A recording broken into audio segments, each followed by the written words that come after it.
Em nome do Pai que me criou, em nome do Filho que me resgatou e em nome do Espírito Santo que me santificou, divina vontade, reina na minha vontade.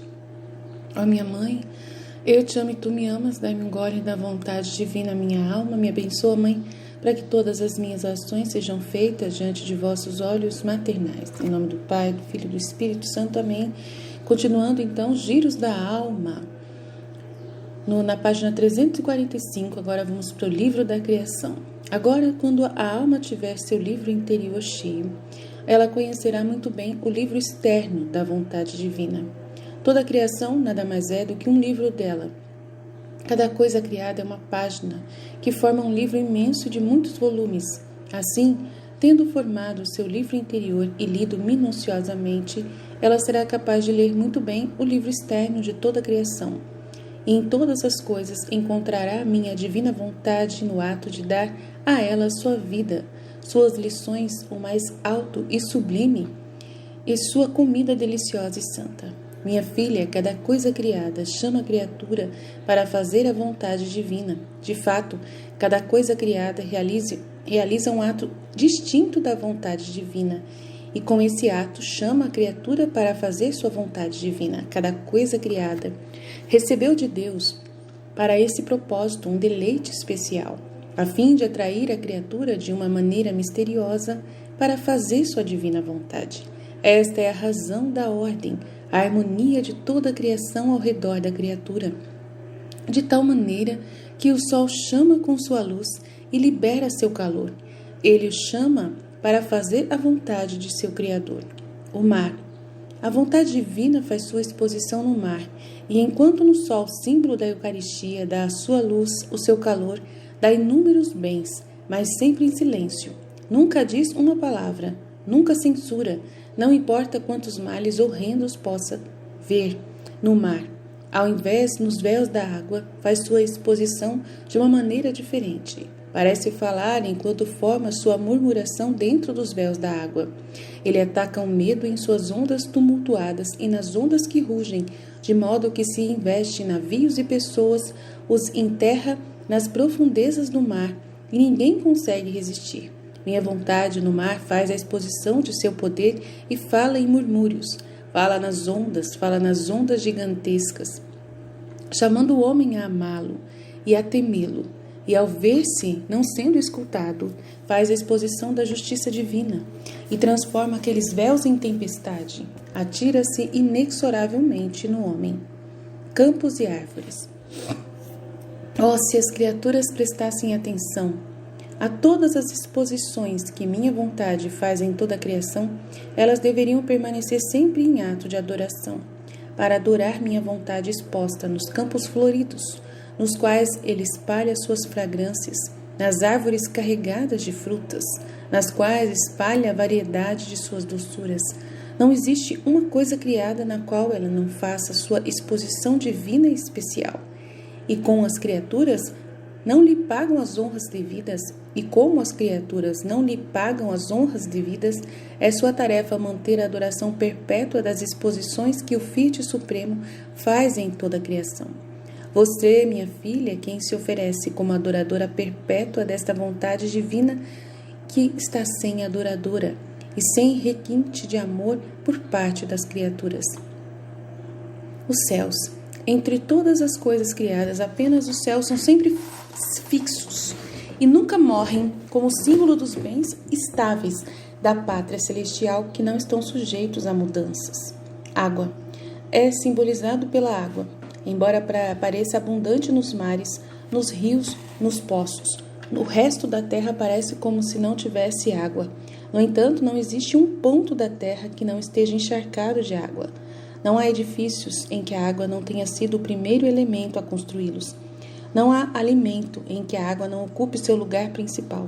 Caso contrário, seria um alimento árido que o homem não conseguiria nem engolir. A força que a água contém é tão grande como se tivesse campo livre para sair dos limites do mar. Devastaria e aterrorizaria a terra inteira. A minha vontade é mais que água. É verdade que em certos pontos, épocas e circunstâncias, é como se estivessem bebido nos mais extensos mares, rios e poços.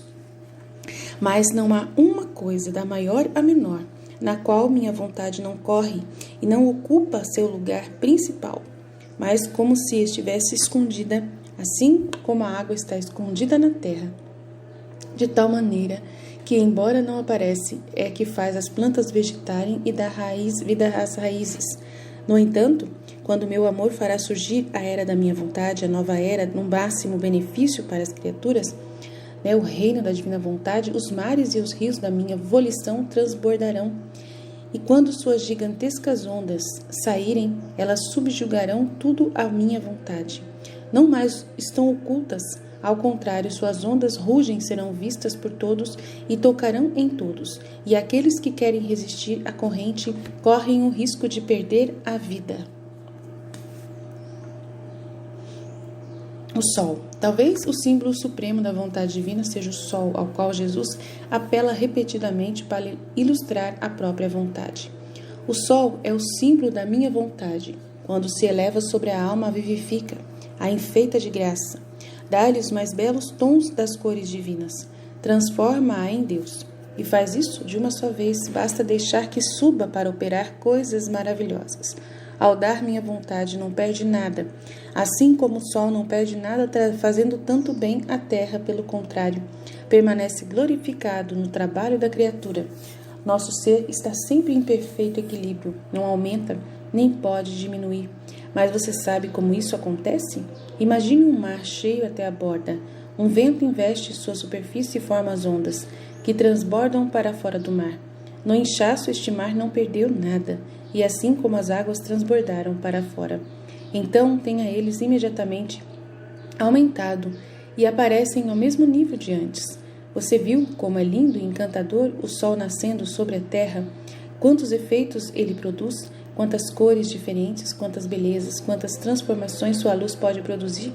E como esse sol foi colocado ali por seu Criador a fim de dar vida, crescimento e beleza para toda a natureza? Então, se é isso que o sol faz para cumprir seu ofício que Deus lhe concedeu, muito mais o sol da minha vontade, que foi dado ao homem para infundir nele a vida de seu Criador. Oh, quanto mais encantador e bonito é o nascer do sol da minha vontade sobre a criatura! Ao bater nela, sua luz a transforma e lhe dá as diferentes cores da beleza de seu Criador. Ao investi-la e moldá-la, penetra nela e dá-lhe goles da vida divina para que ela possa crescer e produzir os efeitos dos bens que a vida de seu Criador contém. Agora, o que aconteceria com a terra sem o sol? Muito mais feia e assustadora seria a alma sem a minha vontade, como ela se deteriora de sua origem, como o pesadelo de paixões e vícios, mais que as trevas, a faz morrer e prepara a tumba para enterrá-la. Mas você viu que a luz do sol pode fazer o bem na medida em que as plantas, as flores e as outras coisas se deixam tocar e investir pela luz, permanecendo com a boca aberta para receber os goles da vida que o sol dá a eles? O mesmo acontece com a minha vontade. Pode fazer tanto bem, pode infundir tanta beleza e vida divina, pois por mais que a alma se deixe tocar, investir, moldar pelas mãos da luz da minha vontade, se a alma se entregar a essa luz, abandonando-se completamente nela, minha vontade suprema realizará o maior prodígio da criação, a vida divina na criatura. Entre os efeitos gloriosos de fazer os círculos da criação, de modo a fazer com que todas as coisas sejam misticamente contidas em você, está, como Jesus revela a Luísa, a impossibilidade de ir ao purgatório. E se ela pudesse ir ao purgatório, todos se sentiriam ofendidos, o universo inteiro se rebelaria e não a deixariam ir sozinha ao purgatório. Os céus, o sol, o vento, o mar, todos a seguiriam saindo de seus lugares ofendidos, diziam ao seu Criador: ela é sua e nossa. A vida que anima todos nós anima ela. Como é isso no purgatório? Os céus a reivindicariam com seu amor. O sol falava com sua luz, o vento com suas vozes lamentantes, o mar com suas ondas tumultuadas. Todos teriam uma palavra para defender quem viveu uma vida comum com eles. Mas desde que alguém que vive em minha vontade absolutamente não pode ir ao purgatório, o universo permanecerá em seu lugar, e minha vontade terá o triunfo de trazer ao céu quem viveu nela, nesta terra de exílio. Portanto, continue a viver em minha vontade e não queira escurecer sua mente e oprimir-se com coisas que não lhe pertencem. Mas o que precisamente implica fazer os giros? Como começamos? Em um trecho, Luísa descreve os círculos da criação como tais. À medida que esse imenso vazio se apresenta diante de minha mente, eu me fundo na vontade suprema, e quando criança começo minha volta novamente, e subindo ao alto desejo retribuir ao meu Deus por todo o amor que ele ofereceu a todas as criaturas no momento da criação. Quero honrá-lo como Criador de todas as coisas e assim, percorrendo as estrelas e em cada vislumbre de luz, impressiono meu eu te amo e glorifico ao meu Criador. Em todo átomo de luz solar que desce, novamente impressiono meu eu te amo e glorifico por toda a extensão dos céus. Impressiono meu eu te amo, meu glorifico nos picos das montanhas e nas profundezas dos vales. Impressiono meu amor e glória, ando pelos corações de todas as criaturas e querendo me envolver em cada coração, de dentro delas eu clamo, eu te amo e glorifico o meu Criador. Então, como se eu tivesse unido a todos os atos de tal maneira que tudo devolvesse amor e glória a Deus por tudo o que Ele fez na criação. Vou ao seu trono e digo a Ele, Suprema Majestade, Criador de todas as coisas. Esta pequena criança entra em seus braços, em nome de todas as criaturas, para lhe dizer que toda a criação lhe dá não apenas um retorno de amor, mas também a justa glória pelas tantas coisas que você criou para nos amar. Em sua vontade, neste imenso espaço vazio, em todos os lugares que viajei, para que todas as coisas possam glorificá-lo, amá-lo e abençoá-lo. Agora que eu me juntei, os laços de amor entre você, meu Criador, e todas as criaturas que o ser humano quebrou. Além de restituir a glória que todos lhe deviam, deixe sua vontade descer à terra, para que possa ligar e fortalecer todos os laços entre você, meu Criador, e todas as criaturas, para que todas as coisas voltem à original ordem que você teve estabelecido. Em uma palavra, o objetivo dos giros da alma, que não devem ser vistos apenas como uma oração independente, mas incorporadas à essência do próprio dom, é dar a Deus a glória perfeita em nome de toda a família humana e do mundo inteiro, passado, presente e futuro, e é fazê-lo com cada um de nossos atos, mesmo com os batimentos cardíacos e a respiração. Com ao perguntar e pretender, concluímos agora este capítulo, olhando novamente para a tradição da Igreja, que revelará quão belamente os círculos dados a Luísa completam o desenvolvimento dessa tradição que Deus guia há séculos. A flora mística de São Francisco de Sales. De todos os santos, é Francisco de Assis, que é o mais conhecido por seu amor à criação de Deus e por sua glorificação a Deus, pela beleza da criação. Mas há outro Francisco que talvez o exceda a esse respeito. São Francisco de Sales. Este grande doutor da vida espiritual era incomparável em sua capacidade de ver a glória de Deus exibida em cada coisa criada, e não apenas para vê-lo, mas para usar as reflexões divinas contidas neles para a edificação dos fiéis. Em um trabalho intitulado A Flora Mística, ou Vida Cristã sob o Emblema das Plantas, muitos desses ensinamentos de Francisco de Sales são compilados em um volume, escrito em 1877, traz uma introdução do bispo George Corroy, que lê em parte: os homens esqueceram que os pensamentos de Deus encontram expressão no mundo visível, assim como no invisível, e que harmonias internas e secretas unem o natural e o sobrenatural.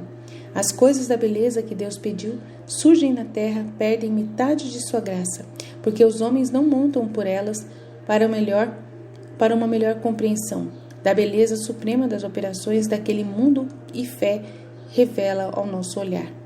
E quando a linha dos profetas terminou, o Filho de Deus havia revelado a vontade de seu Pai. Ele também adorava empregar os objetos pertencentes ao mundo visível que ele próprio havia feito para descrever coisas secretas que ele viu no seio de seu Pai. O edifício espiritual de sua igreja era como uma cidade construída sobre uma rocha. Seus apóstolos eram o sal da terra e luz do mundo. Seus fiéis eram ovelhas cujo pastor ele era. A história da alma do homem era a história da semente que é semeada. Seus seguidores deveriam aprender a confiar em sua providência como o pássaro que vive no ar e como os lírios que não trabalham nem fiam. E mesmo aconteceu com os professores, os mestres, a quem designou para continuar seu trabalho.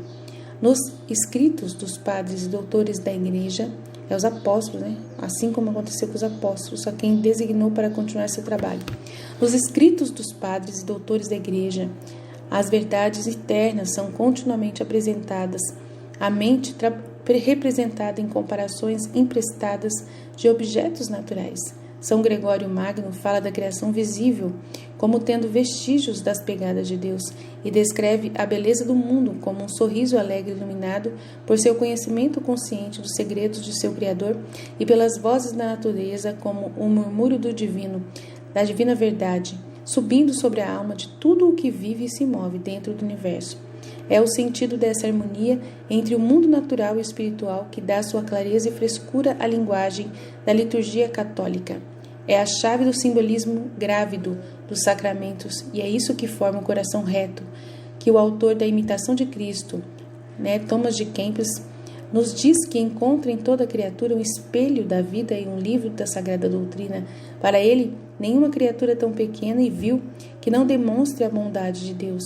Poucos escritores da Igreja superam São Francisco de Sales no seu hábil de comparações feitas na natureza para ilustrar as operações da graça no plano espiritual e da vida. Nisso, ele ocupa um lugar peculiarmente seu. Nisto vemos o bispo George refutando lindamente o que é apenas uma trágica casualidade de uma convergência da doutrina de trapos imundos protestantes, evolução darwiniana e materialismo, pois ele refuta a noção de que o mundo material é uma coisa feia, ruim e desagradável a Deus.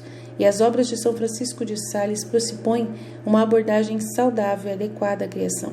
Embora não seja correto dizer que de Sales é nestas passagens literalmente fazendo as rondas, pois ele está buscando principalmente usar simplesmente a sabedoria das coisas criadas para a nossa instrução, inspiração e edificação. Vemos, no entanto, usar essa sabedoria em nosso empreendimento nos círculos da criação de Luísa. Veja as abelhas sobre o tomilho, eles encontram nele um suco amargo, mas ao sugá-lo convertem-no no mel. Pois esse é o poder seu especial. Ó mundano, as almas devotas encontram muita amargura, é verdade, e em seus exercícios de mortificação, mas ao executá-las convertem eles em doçura e alegria como as abelhas. Fogo, chamas, rodas, espadas eram como flores e perfumes para os mártires, porque eram verdadeiramente devotos. Se a devoção pôde adoçar as torturas mais cruéis e até a própria morte, o que não fará por outros atos de verdadeira virtude? O açúcar adoça a fruta verde e corrige o que é duro e prejudicial naquele que é bastante maduro. Agora a devoção é o verdadeiro açúcar espiritual que tira das mortificações sua amargura e todo perigo de consolações, alegra os pobres e restringe os ricos, atenua a miséria dos oprimidos e a insolência dos favoritos, a tristeza dos que estão na solidão e as dimensões dos que vivem juntos. É como fogo ou inverno e o orvalho do verão, no verão. Ele sabe abundar e querer. Toma a honra e desprezo igualmente úteis. Suporta com a mesma mente prazer e dor e nos enche de uma doçura maravilhosa. Como isso acontece, acho que que na primavera os cães perdem o cheiro, o rastro de um animal mais facilmente do que qualquer outra época do ano. Os caçadores e filósofos dizem que é porque naquele tempo as ervas e as flores estão em plena floração e a variedade de seus perfumes amortece todos os sentidos dos cães, que eles não conseguem distinguir entre o cheiro das flores e o cheiro das presas. Certamente aquelas almas que estão continuamente cheias de desejos, desígnios e projetos mundanos nunca anseiam pelo amor divino e celestial, nem podem seguir os passos amorosos do amor divino que são comparados às ovas ou a um cervo jovem. Digo a você, sobre danças, Filoteia, o que os médicos dizem sobre cogumelos. Até os melhores não servem para nada. E se você for ocasionalmente obrigado a ir a um baile, cuide para que a sua dança seja bem temperada. Mas como isso deve ser feito? Observando a devida modéstia, dignidade e uma boa intenção. Coma muito pouco e com frequência, dizem os médicos ao falar de cogumelos, por mais preparados que estejam, são muito perigosos. Dance pouco, então, e muito raramente. Filoteia, pois se você fizer o contrário, corre grande risco de gostar disso. Plínio diz que os cogumelos, por serem esponjosos e porosos, atraem para eles o que quer que esteja perto deles, e por estarem perto de serpentes, eles podem absorver seu veneno. Bolas, danças e tais assembleias noturnas atraem para eles o pecado e o vício, e provocam brigas, invejas, ciúmes e relacionamentos amorosos tolos. E como esses exercícios abrem os poros do corpo, da mesma maneira eles abrem os poros do coração. Dessa maneira, então, se uma serpente que se aproxima sussurra uma palavra lasciva, ou algum basilisco lança um olhar profano sobre nós, nossos corações são mais facilmente capturados pelo veneno, Filoteia. Essas recriações são geralmente perigosas.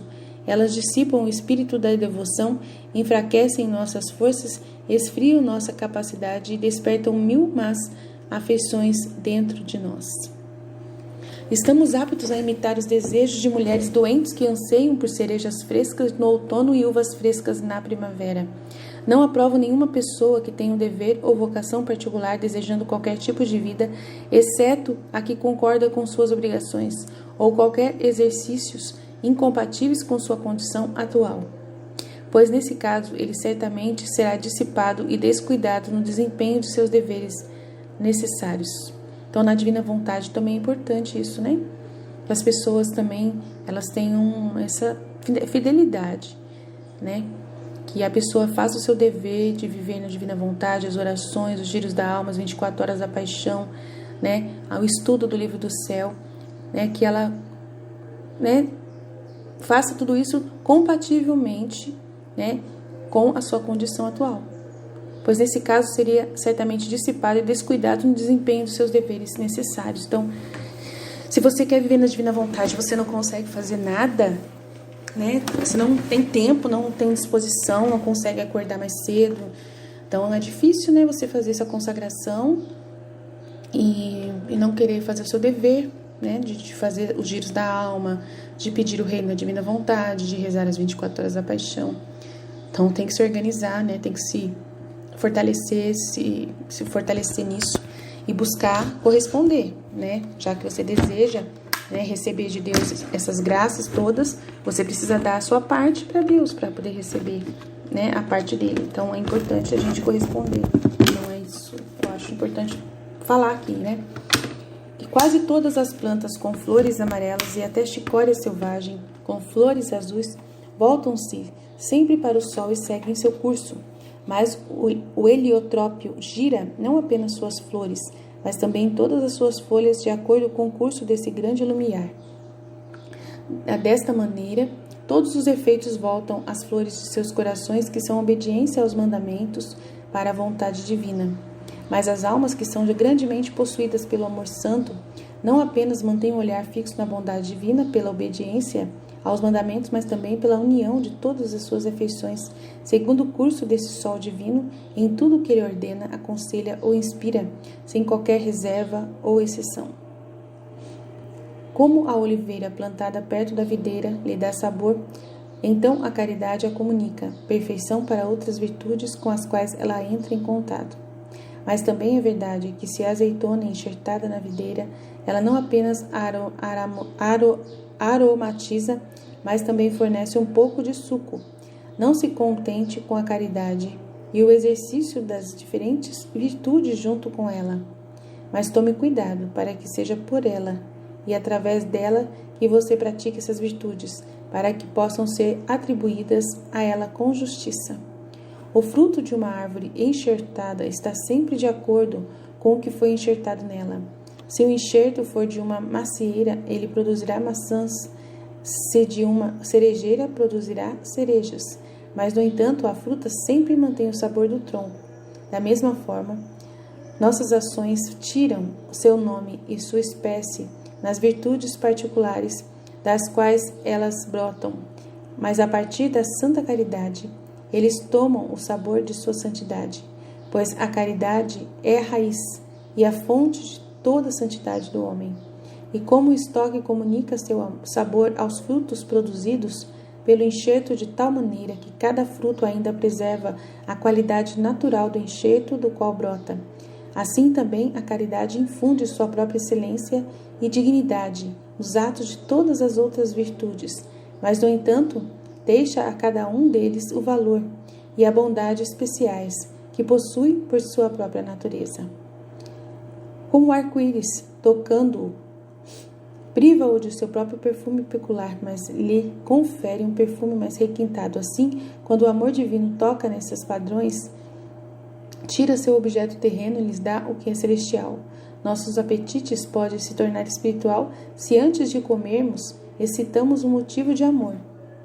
Ah, não, Senhor, não é para agradar a esta criatura miserável e nem para apaziguar esse apetite que agora me sento à mesa, mas para, de acordo com a tua providência, manter este corpo que me dirigiste, sujeito a esta miséria. Sim, Senhor, pois assim te pareceu bom, conforme Mateus 6. Se espero a ajuda de um inimigo, não posso dizer, tu arranjaste nossas vidas. Ó Senhor, que devemos pedir ajuda e consolo uns aos outros. E por que te agradar, aplicarei este homem, cuja amizade me deste para esse propósito. Existe algum assunto justo de medo? Você deseja que eu tenha medo ao Senhor, para que eu possa tomar todos os meios adequados para evitar inconveniência? Farei isso, Senhor, porque esse é o teu bom prazer. Se o medo é excessivo, ó Deus Pai eterno, do que precisamos teus filhos temer? Que perigo poderia surgir sobre as galinhas, abrigadas sob a tua asa? Venha, então, farei o que é certo para evitar esse mal, do qual tenho tido tanto medo. Mas depois disso, Senhor, eu sou teu, salva-me, aconteça o que acontecer. Aceitai de bom grado, porque essa é tua boa vontade. Ó santa e sagrada alquimia, ó envolvente divino, ó solvente divino, pelo qual todos os males de nossas paixões, afetos e ações são convertidos no amor puro, ouro puro do amor celestial. Há uma certa erva que, se mastigada, confere uma doçura tão grande que aqueles que a guardam na boca não podem ter fome ou sede. Mesmo assim, aqueles a quem Deus dá seu maná celestial de doçura e consolo interior, não podem desejar nem aceitar consolos mundanos com qualquer entusiasmo ou satisfação. E é um pequeno antegozo da bem-aventurança que Deus dá àqueles que o buscam. É a ameixa que Ele dá aos filhos para que não mudem, para que atraí-los para Ele, para que mudem, nada a ver, não tem nada de mudem aqui. Para atraí-los é o cordial que Ele lhes apresenta para fortalecer seus corações. Às vezes é também o penhor e a penhor das recompensas eternas. Se as frutas mais delicadas e mais facilmente estragadas, como cerejas, damascos e morangos, podem ser mantidas por um ano inteiro, preservadas em açúcar ou mel, como é de admirar que nossos corações, embora fracos ou tolos, sejam salvos da corrupção do pecado, quando são preservados pelo corpo e sangue incorruptíveis do Filho de Deus, que é mais doce que o mel e o favo de mel. Nada faz que a camomila seja tão amarga a ponto de tornar mel antes? Quando chegamos a saborear as coisas divinas, não será mais possível que as coisas deste mundo excitam o nosso apetite. Manjericão, alecrim, manjerona, isopo, cravo, canela, limão e almiscar unidos interruptamente formam um perfume muito agradável pela mistura de seus vários aromas, mas não tão bom quanto o líquido destilado deles, do qual a doçura de todos esses ingredientes se combina mais perfeitamente em um perfume muito requintado que penetra nos sentidos com um deleite muito mais agudo do que quando a fragrância é inalada de outra maneira.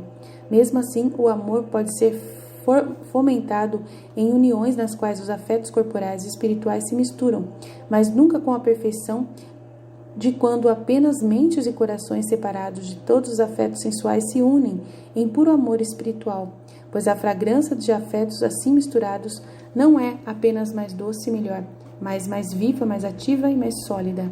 Assim como vários grãos de trigo triturados e trabalhados juntos são transformados em um único pão que é composto por todos esses grãos, que, embora antes fossem bem separados um do outro, são posteriormente tão unidos e unidos que nunca podem ser separados novamente, ou distintos da mesma maneira que os cristãos da igreja primitiva estavam tão unidos e tinham um amor tão fervoroso um pelo outro, que pelos seus corações e vontades eram todos misturados e confundidos. Mas ainda essa santa fusão e mistura não eram qualquer obstáculo a eles. E isto fez com que este pão, amassado de todos esses corações, fosse extremamente agradável à divina majestade.